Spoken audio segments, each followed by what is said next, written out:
오늘은 요한일서 5장 10절에서 13절 말씀을 살펴보려고 합니다. 지금 전쟁이 여기저기에서 일어나고, 그 일어나는 일들이 바로 끝나지 않고 계속 지속되고 있죠. 더 확산되어질 수 있는 그런 현실을 또 보기도 합니다. 전쟁을 하지 않아야 된다라고 하는 것은 어느 나라나 다 마찬가지인데, 전쟁을 좋아하는 사람들도 있죠. 그것을 통해서 뭔가 이득을 얻고자 하는 자들도 있을 것이고, 또 몰래 뒤에서 이득을 취하는 자들도 또 있을 수도 있습니다. 이런 전쟁, 꼭 이제 그것을 눈으로 볼 때 사람들이, 특히 그리스도인들은 이제 종말이 다 됐구나, 예수님께서 말씀하신 내용도 떠오르기도 하니까 곳곳에 이제 전쟁이 일어나고 기근이 일어나고 이런 일들이 일어나면은 이제 주님께서 오실 때가 다 됐구나라고 생각을 합니다. 그러나 전쟁과 기근은 예전서부터 계속 있어와 있는 거죠. 이스라엘은 성경, 우리가 구약 성경부터 계속 보지만 전쟁이 끊이지 않는 나라예요. 중간중간에 잠깐 흩어져 있다가, 그래서 전쟁이 당시에는 없었을 수도 있겠지만 꼭 이스라엘과 연관된 그 주변 나라들과는 꼭 분쟁이 일어나는 것을 보게 되어지죠. 다른 나라들도 마찬가지입니다. 외교적인 문제도 있고 어떤 종교적인 있는 것도 있는 것, 그런 것들이 있는데, 이런 것들로 전쟁이 일어나는 경우도 많이 있습니다. 근데 그럴 때마다 꼭 주님 오실 때가 됐구나, 물론 경각심을 가질 수 있다고 생각을 합니다. 근데 많은 사람들이 거기에 꽂히게 되어지는 거죠. 그 하나만 생각하고 거기에 몰두하게 되어지고, 이제 이런 일 때문에 열심당원들이 생기는 겁니다. 많은 사람들이 그런 이 문제를 일삼아서 이야기를 하고 있으니까 이구동성으로 이렇게 말을 하면 우리도 동참해야 되겠구나 라는 생각들을 많이 하게 되어집니다. 지금 이미 미국은 그런 부분에 있어서 다 이슈화 되어졌고 그냥 지나간 경우가 되는 겁니다. 해결을 하지도 못하고 오히려 거기에 이제 잘못된 법에 빠져버린 예가 있죠. 특히 이제 동성연애, 인권, 여권 신장, 여성 평등 그런 내용이 많이 있죠. 그리고 앞으로 계속 이 사회 구조는 민주주의도 있겠습니다만 사회주의로 갈 수밖에 없습니다. 그렇게 이제 사회주의로 가게 되어져서 나중에 적그리스도가 통치하는, 어떻게 보면 절대적인 그런 부분이 되겠죠. 물론 그 이후에 우리 주님을 통해서 절대 왕권 정치가 되어지겠습니다만은, 아무튼 사회 구조가 그렇게 흘러가게 되어집니다. 그리고 또 차별법이라고 하는 것이 생기죠.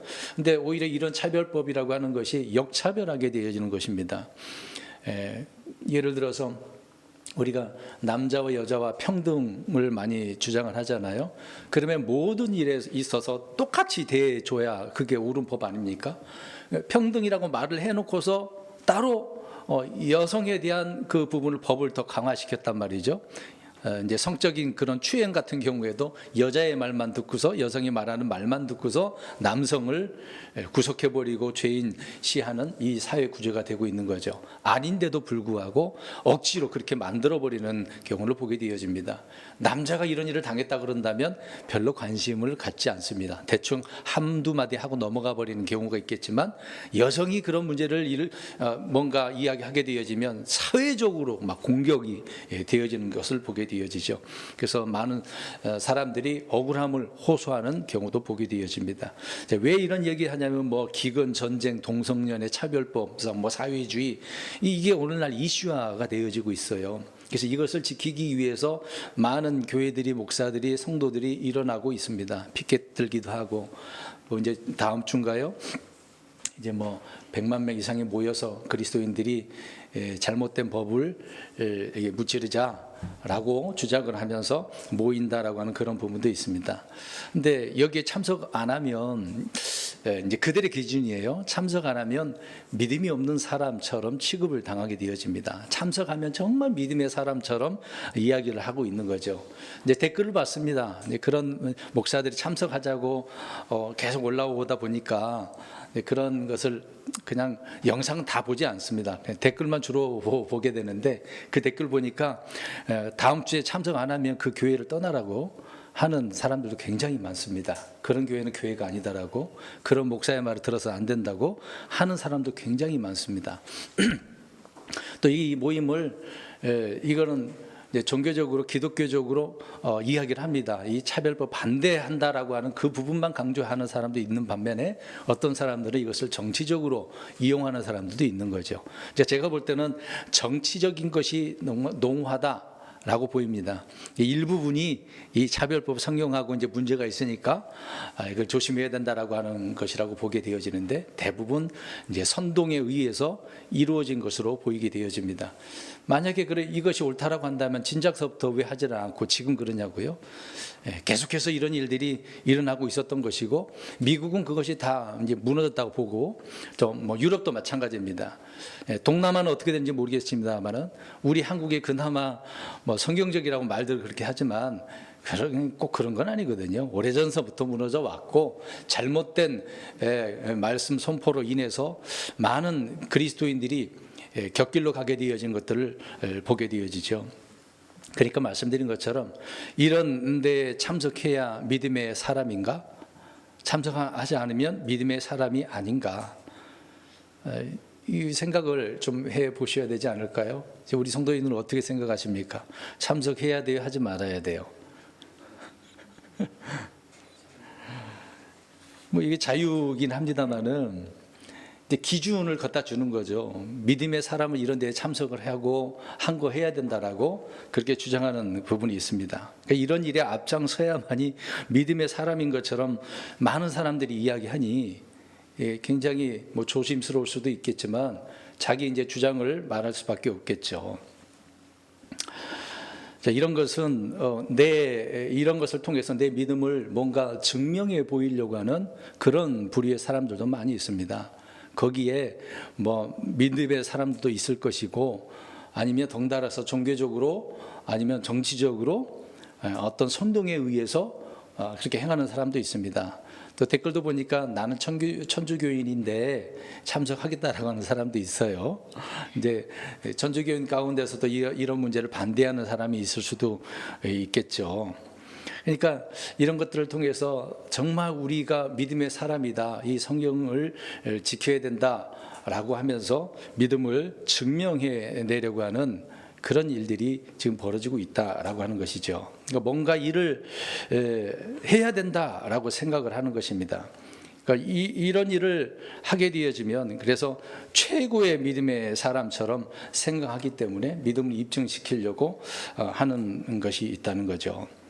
이런 열심 당원들 때문에 정말 제대로 일상생활에서 이런 데 참석도 못하고 그냥 주어진 환경 속에서 살아가는 믿음의 사람들도 있는데 이런 사람들이 굉장히 믿음 없는 사람처럼 비춰지게 되는 것을 보게 되어지죠.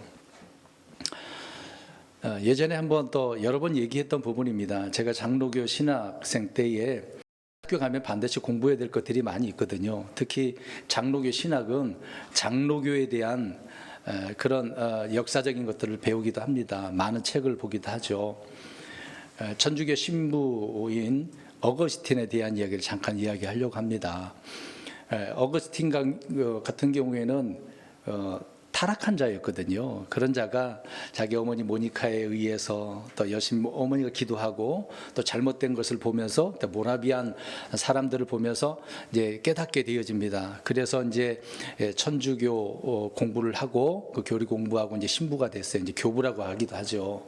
이 사람이 이제 하나님의 도성이라고 하는 책을 집필했습니다. 24권인가요? 아무튼 굉장히 길어요. 여러 가지 내용들이 담고 있지만 거기에 두 도시 이야기를 합니다. 세상의 도시가 있고 하나님의 도시가 있다. 이제 도시를 도성이라고 하기도 합니다. 이제 도성이라고 할 때 이제 거기에 내용을 보면 하나님의 도성 이야기를 지금 잠깐 이야기하려고 합니다. 하나님의 도성에 들어가려면 믿음을 지켜야 된다라고 이야기합니다.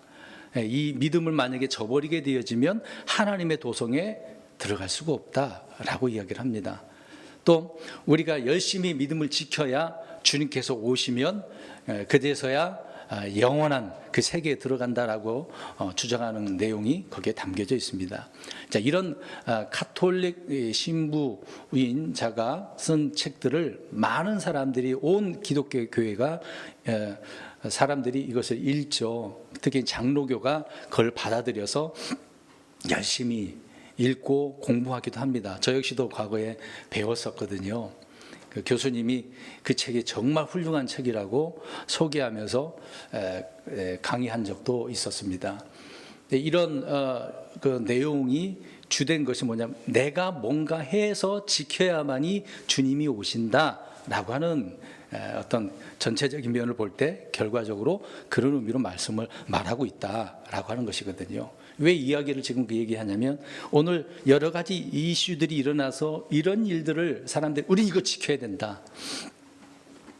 이것을 지켜야 된다. 뭐 성경을 따로 뭐 그렇게 지키는 게 아니라 드러나는 이런 잘못된 법에 의해서 우리는 가만히 있을 수 없다라고 해서 이걸 지켜야만이 우리의 믿음을 지키는 것이고 우리의 신앙을 지키는 것뿐만 아니라 성경을 지키는 거다라고 주장을 합니다. 그래서 다음 세대인 우리 자녀들에게 좋은 것을 믿음을 전수해 줄 수 있다라고 이야기를 하고 있습니다.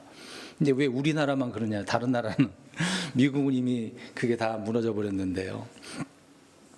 그래서 이 하나님의 도성이라고 하는 책을 소개한 이유가 지금 이 시대가 그렇게 되고 있는 거죠. 이미 가톨릭 신부가 만들어 놓은 이런 교리에 대한 그 내용의 것들을 가지고 개신교가 그렇게 흘러왔고 장로교가 그리고 이것을 따라 지금 우리 한국 교회가 다 거기에 이렇게 해야만 한다고 생각을 합니다. 그러니까 내가 무엇을 해야만 내 믿음을 지키는 거다라고 생각을 한다는 것이죠. 여러분 어떻습니까? 내가 무엇을 해야만 한다라고 할 때 이게 가능할 일인가? 한번 생각을 해보셨으면 좋겠습니다. 내가 이렇게 지켜야만 주님이 오시는 문제일까요? 내가 믿음을 저버리면 하나님의 도성에 들어갈 수가 없다? 그럼 저와 여러분들은 들어갈 수 있을 것 같아요? 불가능합니다. 여전히 우리는 무엇을 해도 주님의 말씀대로 다 할 수 있을까요? 할 수가 없거든요. 내 노력으로 할 수가 없습니다. 그 기준이 어느 정도 되는데요. 우리는 이만큼의 기준을 세우지만 하나님은 굉장히 높은 기준을 가지고 있는데요. 그러니까 안 돼. 그러면 이스라엘 백성들처럼 희생물을 바치라고 하잖아요. 이스라엘 백성들이 잘했나요? 안 했잖아요.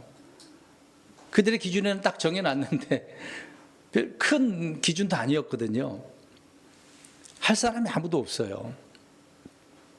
지금은 우리 희생물을 드리는 건 아니지만 믿음을 지킨다라고 할 때 내가 뭔가 이렇게 가서 피켓도 들고 해야만 하는 건가? 우리는 이런 부분에 있어서 잘 생각을 해야 되지 않나 고민이 되어집니다. 그래서 오늘 말씀을 요한일서 5장에 있는 그 부분을 통해서 제목을 믿을 자가 아니라 믿는 자다라고 하는 그 내용 제목으로 예전에 좀 드렸던 말씀이긴 합니다만 한 번 더 강조하고자 하는 바가 있기 때문에 이 말씀을 드리려고 합니다. 요한일서 5장 10절을 눈으로 한번 보시기 바랍니다. 오늘 내용을 잠깐 설명드리면 하나님의 아들 믿는 자는 자기 안에 증언이 있대요. 그 증언은 11절에 써놨습니다. 영원한 생명을 하나님께서 주셨는데 그 생명이 그분의 아들 예수 그리스도 안에 있다라고 하는 것이죠. 그러니까 예수 그리스도를 믿으면 우리에게 생명이 있고 안 믿으면 생명이 없다. 12절에 그렇게 말씀을 하고 있죠. 내가 그래서 13절에 내가 하나님 아들의 이름을 믿는 너희에게 이것들을 쓰는 이유를 설명합니다. 바울이 아니 사도 요한이 지금 성도들을 향하여 이 편지를 보내면서 내가 왜 쓰는 줄 아냐? 너희에게 지금 무엇이 있다라고 생명이 있음을 알게 하고 알란 얘기예요. 잊어버리지 말고 기억하란 얘기죠. 그리고 하나님의 아들의 이름을 너희가 믿게 하려 합니다. 아들의 이름을 예수 그리스도가 이름이 곧 구원이니까 그러니까 주님을 믿으라고 지금 이야기하고 있는 거죠. 알아야 되고 믿어야 되는 그 이야기를 하고 있는 것입니다. 그러니까 믿는 자냐 또 오늘 제목을 그래서 이렇게 해놨어요. 믿을 자가 아니라 믿는 자다라고 하는 부분입니다. 믿는 자. 믿는 자인가 믿을 자인가 생각을 해보시기 바랍니다. 물론 이제 이 부분을 놓고 이제 말장난처럼 들릴 수 있겠지만 그렇지는 않거든요. 믿을 자 이거는 지금 현재형입니까 미래형입니까? 미래형이잖아요. 믿는 자는 지금 믿는 자잖아요. 그러면 먼저 우리가 예수 그리스도를 믿으면 우리에게 구원을 주신대. 이게 선물이죠. 하나님의 선물인데 값없이 주어지는 선물이잖아요. 값없이 주어지는 거라고요. 우리가 무엇을 해서 구원을 받는 게 아니잖아요. 예수 그리스도를 믿으라고 해서 믿었어요. 내가 죄인이라는 것을 깨닫고 그분이 구세주라는 것을 믿으면 나를 위해서 고통당하시고 피를 흘리시고 죽으셨고 묻히셨다가 부활하신 사실을 믿으면 구원받는 거거든요. 그 나머지는 이제 말씀을 배워야 되겠지만, 그래서 구원은 선물이에요. 성령님도 마찬가지입니다. 믿어서 내가 구원받으니까 성령님이 내 안에 들어오신 것 아닙니까? 그 믿는 자에게 구원과 성령은 하나님의 은혜로 주어지는 선물이라는 얘기죠. 선물이에요. 그래서 성경은 믿는 자라고 말을 하고 있다. 믿을 자라고 하지 않는다. 그러니까 구원받으려면, 성령 받으려면 어떻게 해야 돼요? 믿어야 되는 거죠. 앞으로 믿을 자가 아니라, 물론 그들이 앞으로 가서 믿으면 그렇게 되겠죠. 근데 그 사람이 믿을지 안 믿을지 어떻게 합니까? 내일 죽으면은 어떻게 되겠어요? 믿지 않고 죽게 되시면 지옥 가는 거죠. 내일이라는 것은 없는 거예요. 물론 미래형으로 믿을 자는 그럴 수도 있어요. 그때 가서 그 사람이 언제 그 시점에 믿으면 되겠죠. 근데 성경은 이 구원이라고 하는 것은, 성령이라고 하는 것은 누구에게? 믿는 자에게, 믿을 자에게. 그 사람이 어떻게 될지 어떻게 합니까? 지금 당장 믿는 자를 이야기하고 있는 거죠. 믿는 자와 믿을 자, 어떻게 보면 글자 한 개 차이로 인해서 엄청난 차이를 우리가 보게 되어집니다. 그래서 한국 교회에 알려진 것 중에 하나가, 그래서 이제 장로 교리의 문제가 되겠죠. 창세전에 하나님께서 믿을 자를 선택하셨다라고 하는 주장을 오래전서부터 한국 교회에서는 그렇게 말하고 있습니다. 저도 그렇게 배웠었거든요. 그게 예정인 줄 알았어요. 많은 사람이 그렇게 알고 있고 믿고 있으면서도 불구하고 그 내용을 그대로 가져온다 보면 괴로워요. 왜요? 내가 어떻게 알아요? 하나님께서 이미 어떻게 했다고 그랬으니까. 이제 그들의 교리가 예정대로 정해놨다고 그러잖아요. 구원받을 자를 정해놨다고 하니 내가 정해져 있는지 안 정해져 있는지 어떻게 합니까? 그러면은 이런 구원받을 예정자로 우리 그렇게 되기 위해서는 뭔가 자꾸 무엇을 해야 된다라고 하는 그 생각이 있는 거예요. 그게 이제 카톨릭의 이제 어떤 교리적인 부분이 될 것이고 행위 구원을 강조하는 그런 부분이 되는 거거든요. 그래서 내가 무언가 자꾸 해야만 한다, 노력을 해야 된다라고 생각을 하는 거예요. 그러니까 부단히 열심히 일을 해야 돼요. 여러분, 이렇게 괴로워서 어떻게 삽니까? 막 이런 식이라고 한다면 대부분의 교회에 보면은 다 아직 몰라요. 그래서 죽어봐야 하는 그런 말들이 나올 수밖에 없는 거죠. 평택시에 각각 지내던 목사님들과 제가 한 번 또 얘기했던 것 같아요. 그분은 과거에 믿어서 구원받았다고 생각을 했는데 나중에 바뀌었어. 나 아직 구원 못 받았다고 생각을 해요. 구원 받으려고 열심히 내가 복음 전하고 있고 열심히 일하고 있다고. 그럼 성도들한테는 어떻게 가르쳐요? 그랬더니 그렇게 똑같이 가르치고 있다고. 얼마나 힘들겠어요. 아직도 구원 못 받았으니. 구원 받지도 못했는데 강대상에서 목사라고 설교를 하고 있어요. 여러분, 본인뿐만 아니라 성도들이 얼마나 괴롭겠습니까?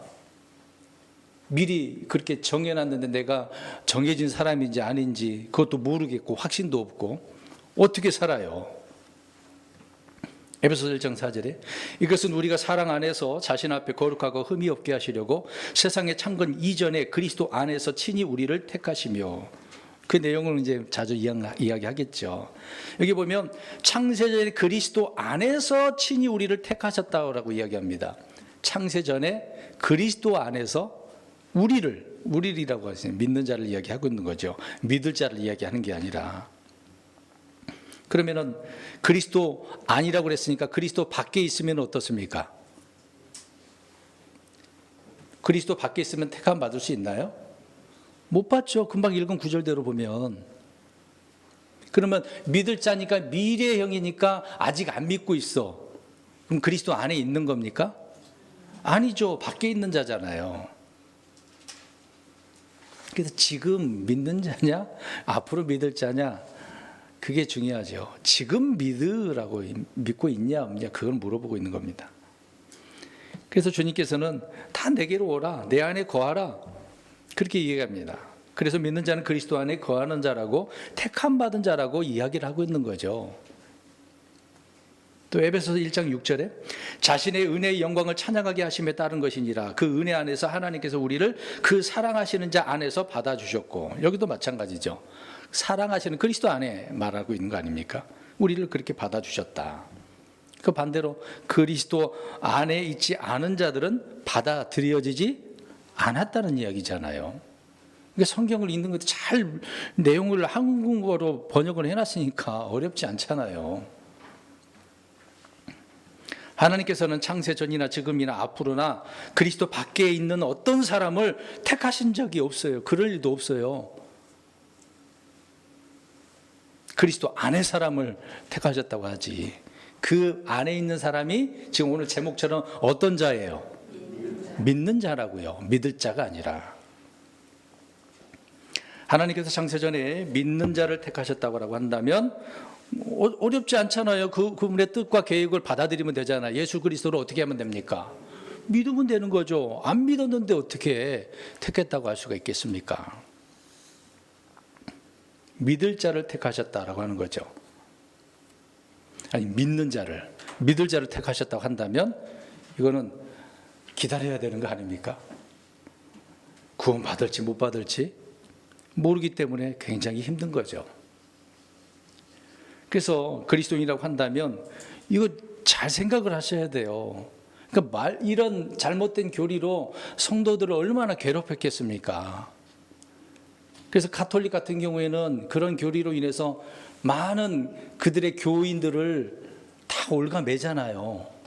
시키는 대로 안 하면은 그들이 원하는 그들은 어디로 가야 돼요? 중간지대 있잖아요. 네? 연옥. 잘못하면 연옥에서도 또 지옥으로 가버려. 지옥에서 연옥 갔는데 연옥 가서가 다시 지옥 간다니까요. 여러분, 이런 교리 불안해서 어떻게 삽니까? 그런 교리가 약간 다르지만 지금 개신교가 그런 식이라는 얘기죠. 그래서 강단에서 잘못된 것들을 선포하는 겁니다. 그러면 예를 들어서 타종교회 얘기해서 죄송한 이야기입니다만은 여호와의 증인들이 뭘 팔고 있어요? 파수대. 파수대를 팔면 그 사람은 어떻게 됩니까? 14만 4천에 들어가요. 근데 거기는 지금은 100만 명인가 200만 명이 넘잖아요. 그럼 어떻게 14만 4천 명인데? 그걸 팔아야 돼요. 그러니까 못 파니까 자기 돈으로 사가지고 막 나눠줘.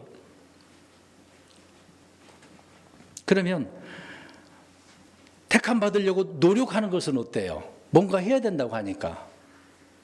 그거하고 이거하고 어떻습니까? 뭔가 좀 다른 것처럼 보이지만 같은 거잖아요. 같은 교리 아닙니까? 주님은 믿는 자를 택하셨지 믿을 자를 택하신 것이 아니다. 지금 믿느냐 안 믿느냐가 중요한 거예요. 그래서 예수 그리스도를 믿으라, 복음을 믿으라라고 이야기하죠. 앞으로 믿어라, 그런 말 한 적 없어요. 성경에 다 찾아보세요. 읽어봤잖아요. 앞으로 믿어라 그런 말이 있어요? 하나도 없어요. 지금 믿으라라고 선포하지.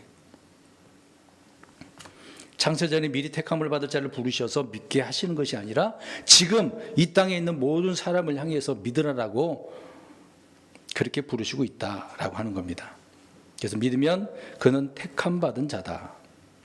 그러니까 믿기 전까지는 그가 누구든지 간에 그 사람은 구원받지 못한 잃어버린 사람, 자연인, 버림받은 사람이라고 성경 그렇게 말씀을 하고 있는 겁니다. 그러니까 잘못된 구절을 가지고 성도들을 올가매는 그런 교리, 정말 우리는 조심하고 주의해야 되고 멀리 해야 되겠죠. 이제 성경에 부르셨다, 택하셨다라고 하는 그런 내용이 있거든요. 그러면 그 내용만 나오면 이 사람이 어떤 사람이라고 이야기하는 거예요? 택함 받은 사람이라고 이야기합니다. 부르심, 택하신 그 내용은 구원과 상관이 없는 내용이 대부분이거든요. 성경 읽어보면 그래요. 그 구절만 나오면은 이 사람은 구원받은 사람이고, 불렀으니까 구원받은 사람이고, 부르지 않았으면 구원받지 못한 사람이라고 이야기를 하고 있는 겁니다. 이 문맥을 무시하니까 이제 그런 오해를 하게 되겠죠. 근데 구약이나 신약이나 하나님께 부르셨다, 택하셨다라고 할 때 구원과 전혀 상관없는 내용의 말씀들을 이야기하고 있는 겁니다. 예를 들어서 이제 하나님께서는 어느 누구에게나 해가 있어요. 달이 있어요. 때로는 비를 내려주셔요. 동일하게 내려주셔요? 아니면 특정한 사람에게만 그렇게 해주셔요? 누구에게나 다 동일한 거거든요. 구원도 다 동일한 얘기 아닙니까? 그런데 누구나 알 수 있는 그 빛도 우리에게 주셨다라고 말씀을 하고 있는데, 사탄 마귀는 그 빛을 어떻게 하는 자입니까? 가리는 자거든요. 아무튼 성경은 누구든지 모두라고 반복적으로 우리에게 강조하고 있는데도 불구하고 창세전에 예정된 자, 선택받은 자를 마치 진리처럼 그렇게 외치고 있다. 그렇게 하기 위해서는 그들은 뭔가 해야 된다 자꾸 강조를 하고 있는 거죠. 근데 그 구절이 로마서 8장 28절에서 30절에 있는 그 내용을 가지고 사람들 구원 예정 구절이라고 이야기합니다. 그렇진 않거든요. 우리 로마서 9장을 한번 볼까요? 11절에서 13절. 이 구절은요, 장로교의 구원 서정에 대해서 이걸 가지고 꼭 언급합니다. 전혀 그 구절은 아니거든요.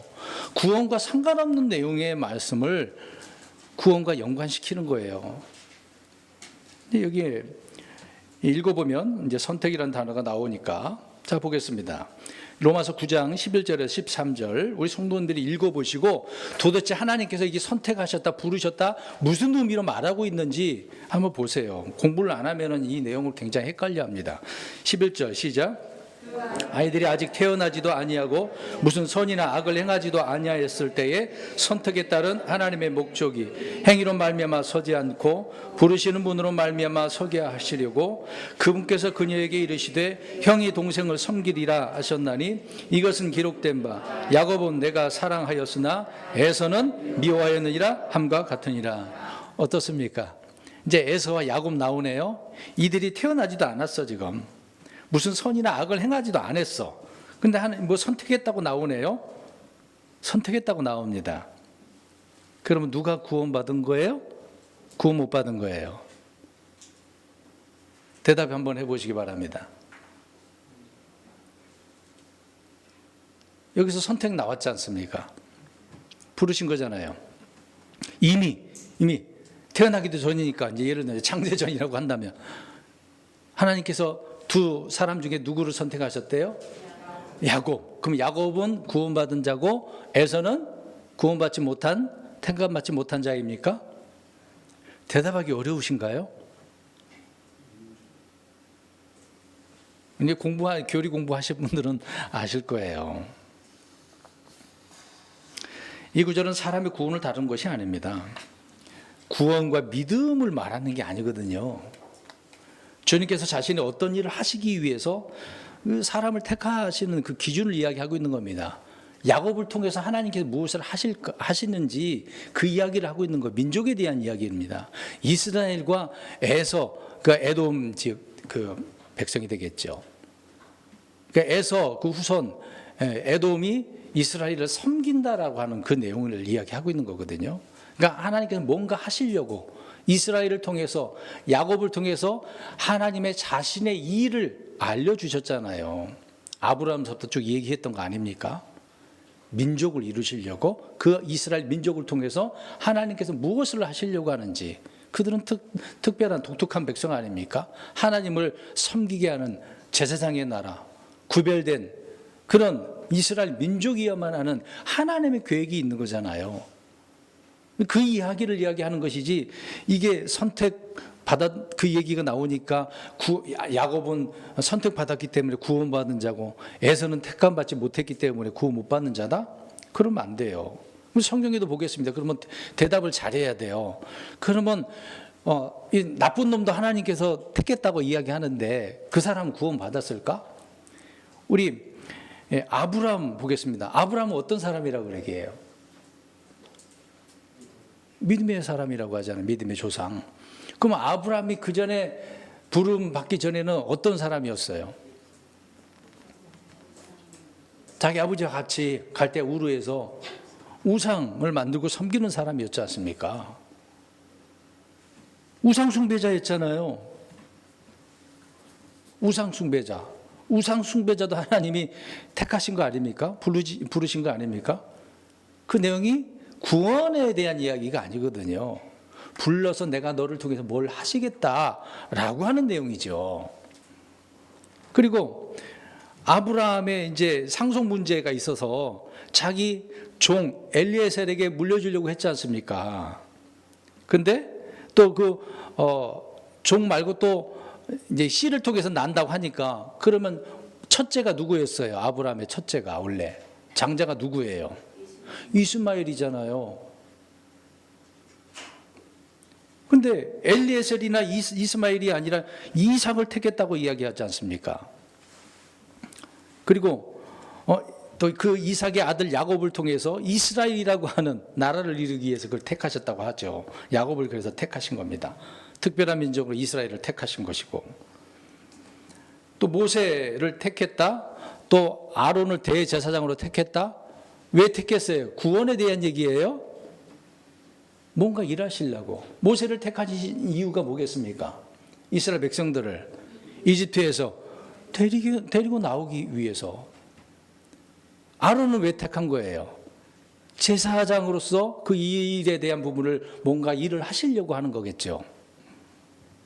그러면 이집트에 있는 파라오 같은 경우는 어떻습니까? 파라오도 하나님께서는 택하셨다고 하는데요. 그 이유가 자신의 권능을 드러내기 위해서 파라오를 택했다고도 나옵니다.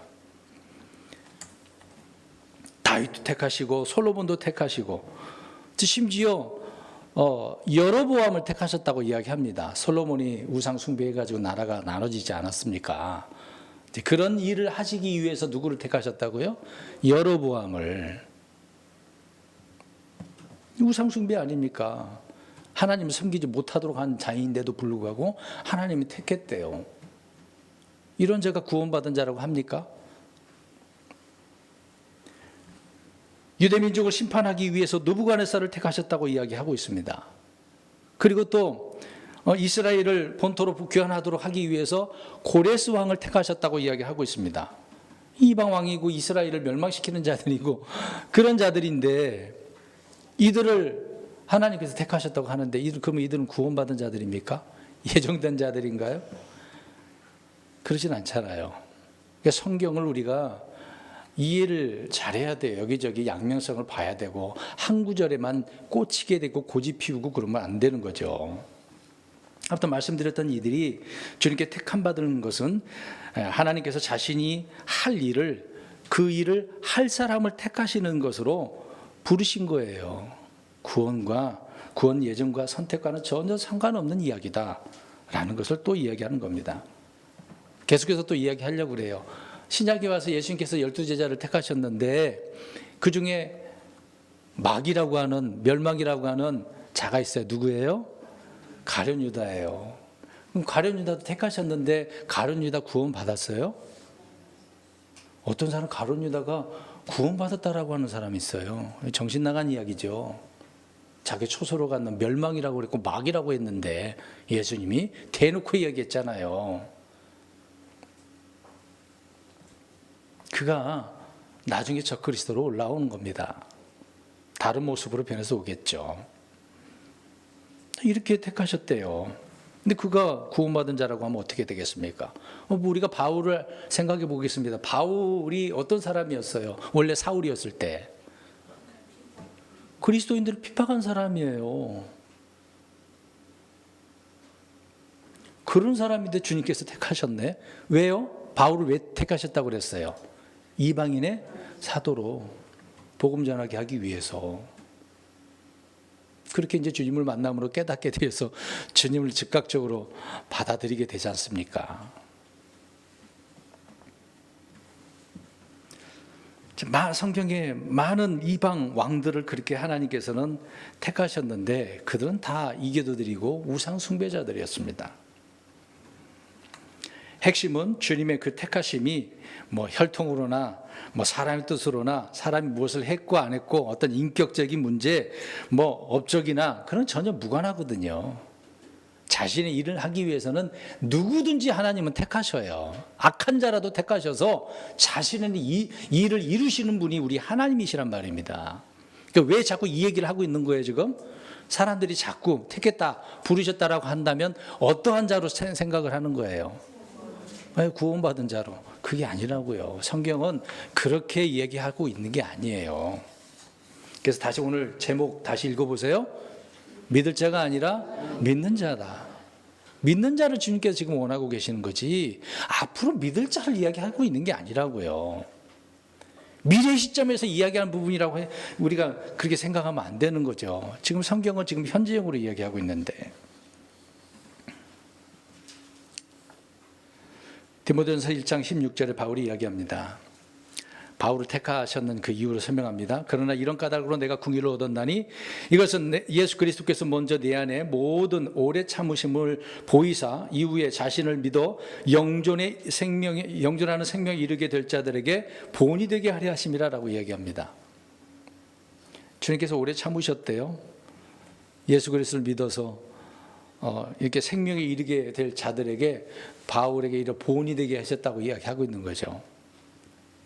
그러니까 주님은 자신의 계획과 목적을 위해서 누군가를 이렇게 택하시고 부르셨다. 그러니까 나를 택하신 이유가 바로 이런 목적으로 나를 택하신 거야 라고 이야기를 한 거죠.